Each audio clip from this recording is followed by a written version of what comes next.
So my name's Katie Greenwood. I went to Owen McCormack Catholic College down in Butler, and this is my piece. It all started when it was about 6 weeks before our art exhibition at the school, and we needed to do a second piece to be graded on for TE.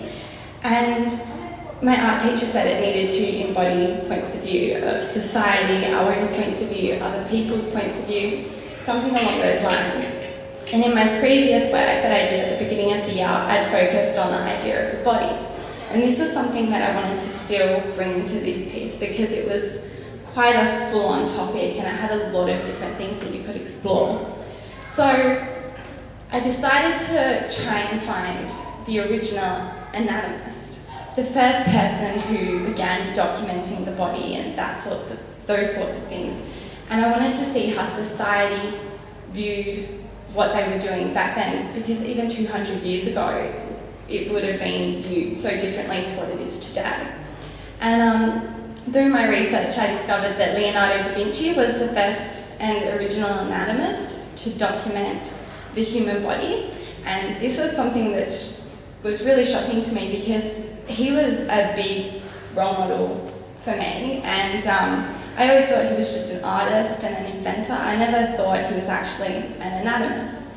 And I began looking at some of the medical experiments that he did, and I thought he was driven by curiosity.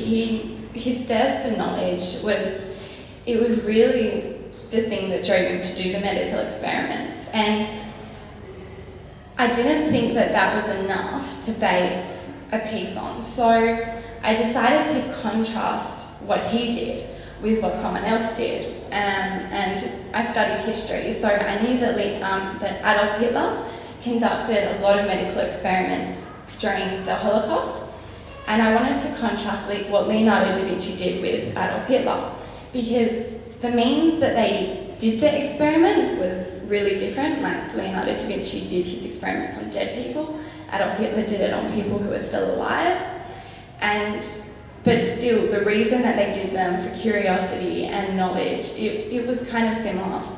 So my process began through the research, and then I needed to find the medical experiments that I wanted to include in my piece, and then draw out symbols that could represent those different experiments. Like over this side, we've got the dog thingo, and that's representational of Leonardo da Vinci and what he did.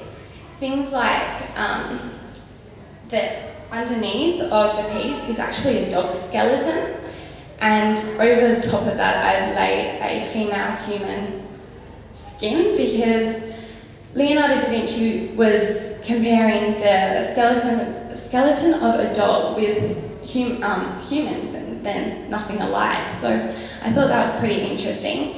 And the baby, that's symbolic of society's points of view on how he was dissecting women. It was something that was very unusual at the time and it was never expected. And then over here we've got the piece that's on Adolf Hitler. And this was the biggest part for me that was really, really shocking. He would commission the doctors at Alkowitz Medical Centre to conduct experiments on twins, and they would sew them together to try and make conjoined twins. There would be things like these needles here would be injected into babies' eyes to try and see if they could change the colour. Here we've got shapes that are representational of sperm, because they would radiate food halls and those sorts of things without the people actually being known that they were being radiated.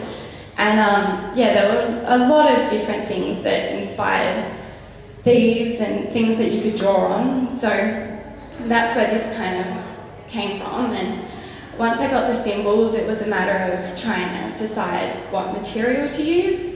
And I wanted to use paper, especially black paper, because I wanted it to be a piece where you could distinguish what you felt about it, and you'd have to look beyond the colour, because colour evokes emotion, and you'd have to see the symbols that lay underneath all of that.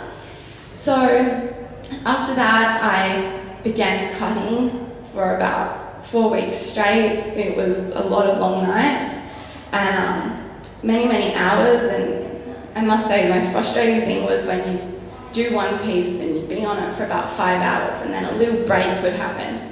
Then you have to start all over again. It was really horrible and it was really full on, and